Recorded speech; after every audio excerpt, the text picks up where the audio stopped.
Hello viewer, welcome back to our channel maths zone with PP. मैं संजीव कुमार आज आपको class 12 की इको बुक 2 की चैप्टर 11 जो विदेशी विनिमय दर है उसकी पार्ट 3 की जानकारी देता हूँ। पार्ट 1 की और पार्ट 2 की डिस्क्रिप्शन में मैं लिंक डाल दिया हूँ, वहां जाकर के आप देख सकते हैं। तो आइए स्टार्ट होते हैं अब।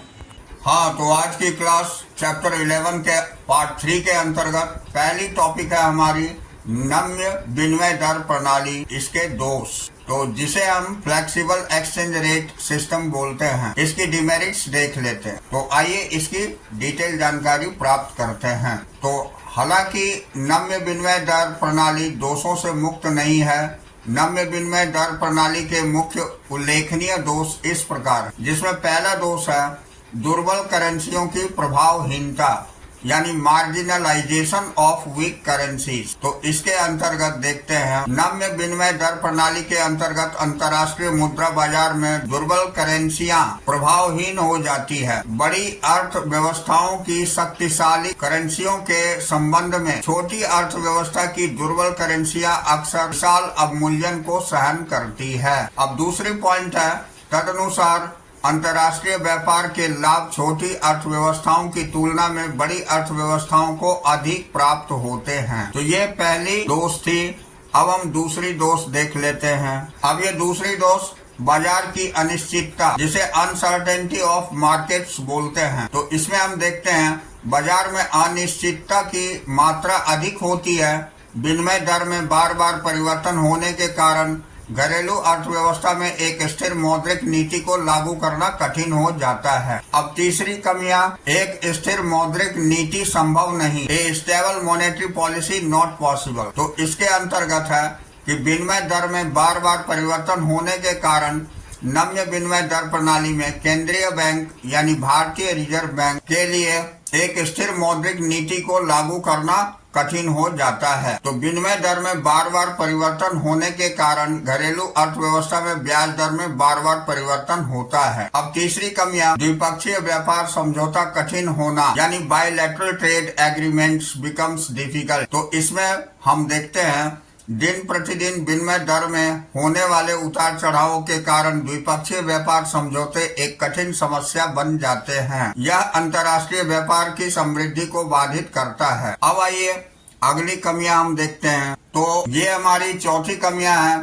बाहरी धक्के, जिसे हम एक्सटर्नल शॉक्स बोलते हैं। तो इसके अंतर्गत नम्य विनिमय दर प्रणाली बाहरी धक्कों के प्रति घरेलू अर्थव्यवस्था की संवेदनशीलता को बढ़ाती है। जैसे एग्जाम्पल में हम देख लेते हैं, उदाहरण है, जब भी यूएस डॉलर बढ़ता है यानी भारतीय रुपये के संबंध में, तो आयात भुगतानों के भार में बढ़ने की प्रवृत्ति पाई जाती है। बेशक जब वस्तुओं की अंतर्राष्ट्रीय कीमतें स्थिर रहती है, क्योंकि भुगतान डॉलर के रूप में करने होते हैं, तथा विनिमय दर में वृद्धि होने के पश्चात डॉलर की समान राशि का भुगतान करने के लिए भारतीय रुपये की विशाल राशि की आवश्यकता होती है। अब हम नेक्स्ट टॉपिक पर आ जाते हैं। तो नेक्स्ट टॉपिक है हमारी विदेशी विनिमय यानी विदेशी करेंसी की मांग के घटक, जिसे हम components of demand for foreign exchange यानी फॉरेन करेंसी बोलते हैं, अथवा विदेशी विनिमय की मांग क्यों की जाती है, यानी why is foreign exchange demanded. तो आइए इसकी डिटेल जानकारी ले लेते हैं। तो इसमें हम देखते हैं, पहली पॉइंट, विदेशी विनिमय की मांग विभिन्न उद्देश्यों के लिए की जाती है। मूल रूप से इसकी मांग शेष विश्व को भुगतान करने के लिए की जाती है। भुगतान के प्रत्येक प्रकार में विदेशी विनिमय की मांग का एक घटक सम्मिलित होता है। विस्तृत रूप से विदेशी विनिमय की मांग के घटक निम्नलिखित हैं। तो आइए इसके कंपोनेंट की जानकारी ले लेते हैं। तो इसमें पहला कंपोनेंट यानी पहला घटक है अंतर्राष्ट्रीय ऋणों का पुनर्भुगतान यानी रीपेमेंट ऑफ इंटरनेशनल लोन्स। तो इसके अंतर्गत अंतर्राष्ट्रीय ऋण विदेशी विनिमय के रूप में लिए जाते हैं। तदनुसार इन ऋणों का पुनर्भुगतान करने के लिए विदेशी करेंसी की आवश्यकता होती है। भारत जैसे अल्प विकसित देशों में यह विदेशी विनिमय की मांग का एक महत्वपूर्ण घटक है। दूसरा, शेष विश्व में निवेश यानी investment in rest of the world. तो इसके अंतर्गत शेष विश्व में निवेश करना एक महत्वपूर्ण व्यापारिक गतिविधि है। इसे उस देश की करेंसी की आवश्यकता होती है जिस देश से निवेश करना हो। अतः यूएस डॉलर की आवश्यकता होती है, मांग की जाती है यदि निवेश यूएसए में करना हो। अब तीसरी कंपोनेंट आयात है जिसे इंपोर्ट्स कहते हैं। तो आइए इसकी जानकारी लेते हैं। तो जब हम शेष विश्व से वस्तुएं जैसे मोबाइल फोन तथा टीवी, ऐसी सेवाओं जैसे बैंकिंग तथा बीमा का आयात करते हैं, इसके लिए विदेशी विनिमय की आवश्यकता होती है, क्योंकि आयातों का भुगतान केवल विदेशी विनिमय में ही किया जाता है। अब अगली पॉइंट हम देखते हैं इसके अंतर्गत विदेशों से प्रत्यक्ष क्रय, जिसे डायरेक्ट परचेजेस अब्रॉड बोलते हैं। तो आइए इसे देखते हैं। विदेशी विनिमय की आवश्यकता विदेशों से प्रत्यक्ष क्रय यानी वस्तुओं एवं सेवाओं की करने के लिए होती है, क्योंकि हमारे देश के लोग विश्व के अन्य देशों में पर्यटकों के रूप में भ्रमण करते हैं। वे अध्ययन अथवा चिकित्सा जांच के लिए भी विदेश जाते हैं। इसमें विदेशों से प्रत्यक्ष क्रय शामिल है। अब अगली पॉइंट है हमारी अनुदान तथा दान, जिसे ग्रांट्स एंड डोनेशंस बोलते हैं। तो इसके अंतर्गत विदेशों को दिए अनुदान तथा दान, एक पक्षीय भुगतान भी विदेशी विनिमय की मांग में योगदान देते हैं। किसी देश को अनुदान तथा दान प्रायः उस देश की करेंसी में या किसी अंतर्राष्ट्रीय स्वीकृत करेंसी जैसे कि यूएस डॉलर में दिए जाते हैं। अब अगली पॉइंट है हमारी आय का भुगतान, जिसे पेमेंट ऑफ इनकम्स बोलते हैं। तो आइए इसकी जानकारी लेते हैं। घरेलू अर्थव्यवस्था में विदेशी विनिमय की मांग कारक आय यानी किराया, ब्याज, लाभ या लाभांश तथा मजदूरी का भुगतान करने के लिए भी की जाती है। यह कारक आय विदेशों में भेजी जाती है या शेष विश्व को कारक आय देने की भांति है। अब अगली पॉइंट सट्टा व्यापार है, जिसे स्पेकुलेटिव ट्रेडिंग्स बोलते हैं।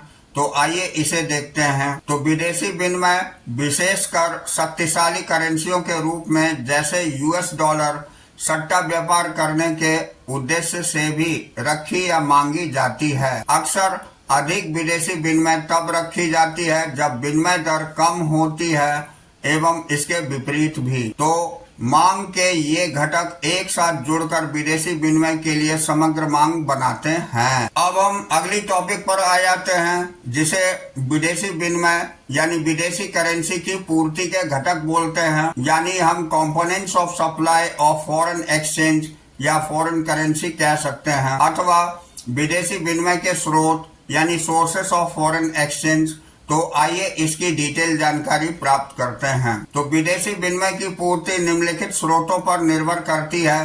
प्रत्येक स्रोत में विदेशी विनिमय की पूर्ति का एक घटक सम्मिलित होता है। एक देश पूर्ति के अग्रलिखित स्रोतों के द्वारा विदेशी विनिमय प्राप्त करता है।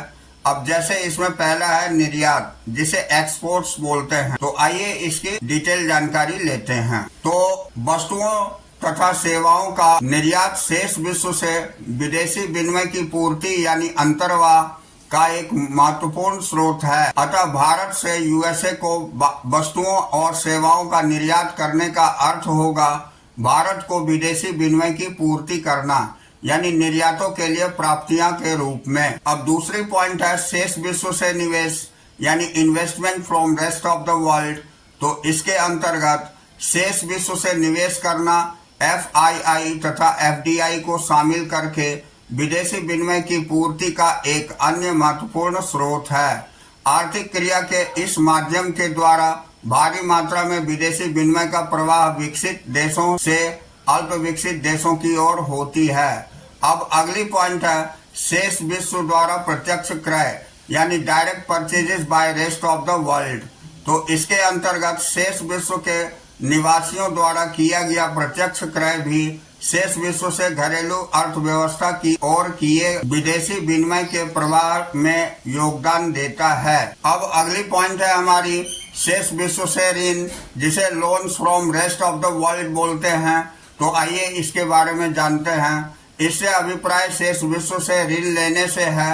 यूके से ऋण लेने का अर्थ है यूके पौंड का प्रवाह यूके से भारत की ओर होना, यह भारत के विदेशी विनिमय की पूर्ति में योगदान देता है। अब अगली पॉइंट है शेष विश्व से अनुदान तथा दान, जिसे grants and donations from rest of the world कहते हैं। तो आइए इसे जानते हैं। शेष विश्व से मिले अनुदान तथा दान भी विदेशी विनिमय की पूर्ति का एक स्रोत है। विदेशी विनिमय की एक महत्वपूर्ण मात्रा अनुदानों तथा दानों के माध्यम से विश्व के धनी देशों से निर्धन देशों की ओर प्रवाहित होती है। अब अगली पॉइंट आय प्राप्तियां, जिसे इनकम रिसिप्ट्स बोलते हैं। तो इसके बारे में हम कह सकते हैं विदेशी विनिमय आय प्राप्तियों के माध्यम से भी शेष विश्व से घरेलू अर्थव्यवस्था की ओर प्रवाहित होता है। इन प्राप्तियों से अभिप्राय शेष विश्व के कारक आय की प्राप्तियों से है। अब अगली पॉइंट है हमारी गैर निवासियों द्वारा प्रेषण धन, यानी रेमिटेंसेस बाय नॉन रेसिडेंट्स।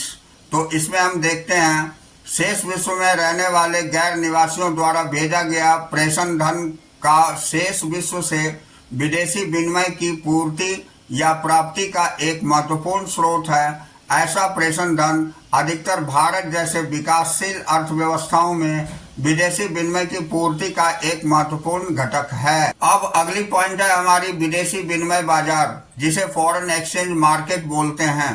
तो आइए इसकी डिटेल जानकारी लेते हैं। इसके अंतर्गत पहली टॉपिक है विदेशी विनिमय बाजार का अर्थ एवं कार्य, जिसे हम meaning and functions of foreign exchange market कहते हैं। तो आइए इसकी डिटेल जानकारी लेते हैं। इसमें पहली पॉइंट है विदेशी विनिमय बाजार वह बाजार है जिसमें विश्व के विभिन्न देशों की राष्ट्रीय करेंसियों को बेचा या खरीदा जाता है। यानी हम कह सकते हैं foreign exchange market refers to the market for national currencies of different countries in the world. अब अगली पॉइंट, यह विभिन्न करेंसियों के व्यापार का केंद्र है। विदेशी विनिमय बाजार में विदेशी मुद्रा के क्रेता इसे खरीदना चाहते हैं एवं विक्रेता इसे बेचना चाहते हैं। अब हम इसके कार्य देखेंगे, जिसे फंक्शंस बोलते हैं। आइए इसकी जानकारी लेते हैं। विदेशी विनिमय बाजार अग्रलिखित कार्य करता है। पहला है हस्तांतरण कार्य, यानी ट्रांसफर फंक्शन। तो इससे अभिप्राय है कि विश्व के विभिन्न देशों के मध्य विदेशी विनिमय के रूप में क्रय शक्ति यानी परचेजिंग पावर का हस्तांतरण करना। ये पहली पॉइंट इसके अंतर्गत। अगली पॉइंट है साख कार्य, जिसे हम क्रेडिट फंक्शन बोलते हैं।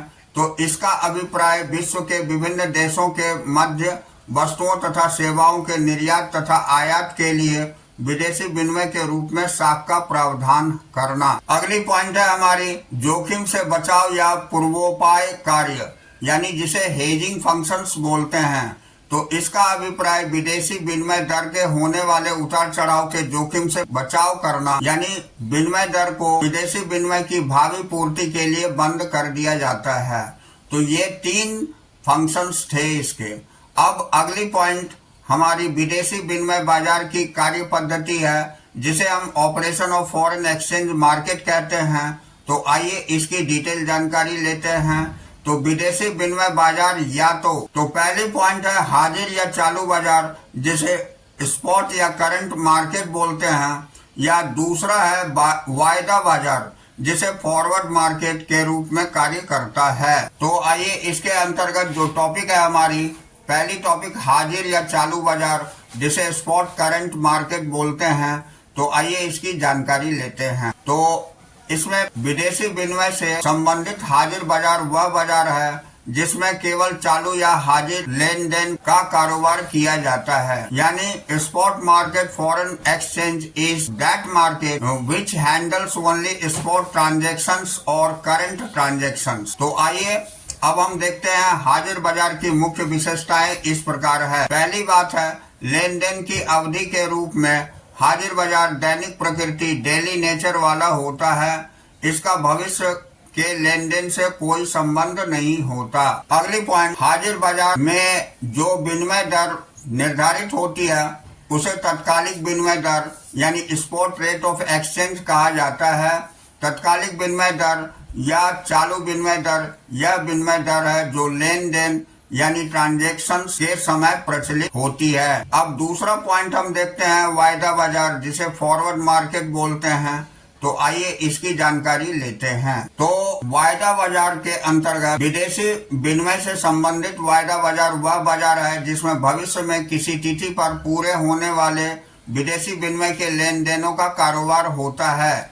यानी forward market for foreign exchange is that market which handles such transactions of foreign exchange are meant for future delivery। तो ऐसे लेन देन के प्रपत्रों पर हस्ताक्षर तो आज किए जाते हैं, लेकिन यह लेन देन भविष्य में किसी दिन पूरा होता है। अब अगली बात, वायदा बाजार की मुख्य विशेषताएं इस प्रकार हैं, जिसमें पहली है यह बाजार केवल भविष्य से संबंधित होता है। इसमें विदेशी विनिमय का चालू लेन देन नहीं किया जाता। अब दूसरी पॉइंट, यह भविष्य की विनिमय दर अर्थात उस विनिमय दर को परिभाषित या निर्धारित करता है जिस पर भविष्य में लेन देन को पूरा किया जाता है। अब अगली पॉइंट है हमारी, भविष्य में लेन देन का कारोबार क्यों किया जाता है। Why are forward transactions contracted. तो आइए इसकी जानकारी लेते हैं। तो भविष्य में लेन देन का कारोबार दो कारणों से किया जाता है। पहला होता है विनिमय दर में किसी प्रतिकूल परिवर्तन में जोखिम से बचने के लिए, और दूसरा होता है सट्टे का लाभ उठाने के लिए। तो ये दोनों कारणों से भविष्य में लेन देन का कारोबार किया जाता है। अब आइए अब हम तालिका के अंतर्गत हाजिर बाजार बनाम वायदा बाजार देखते हैं, जिसे spot market versus forward market बोलते हैं। तो आइए इसकी कंपैरिजन कर लेते हैं। तो इसमें पहली कॉलम में हम अंतर का आधार यानी बेसिस ऑफ डिफरेंसेस रखे हैं, दूसरी कॉलम में हाजिर बाजार जिसे स्पॉट मार्केट बोलते हैं, और तीसरी कॉलम में वायदा बाजार यानी फॉरवर्ड मार्केट रखा गया है। तो इसमें पहला पॉइंट है लेन देन की प्रकृति यानी नेचर ऑफ ट्रांजैक्शंस। तो हाजिर बाजार में चालू लेन देन का कारोबार होता है, जबकि वायदा बाजार में भविष्य में पूरा होने वाले लेन देन का कारोबार होता है। अब दूसरी पॉइंट हम देखते हैं विनिमय दर की प्रकृति यानी नेचर ऑफ एक्सचेंज रेट। तो हाजिर बाजार के अंतर्गत निर्धारित विनिमय दर को हाजिर विनिमय दर कहा जाता है, और वायदा बाजार के अंतर्गत निर्धारित विनिमय दर को वायदा विनिमय दर या अनुबंधित विनिमय दर कहा जाता है। इसके बाद तीसरी पॉइंट है हमारी पूर्वोपाय जिसे हेजिंग बोलते हैं। इसमें पूर्वोपाय हेजिंग संभव नहीं होता, जबकि वायदा बाजार में पूर्वोपाय संभव है। अब हम बताते हैं पूर्वोपाय क्या होती है।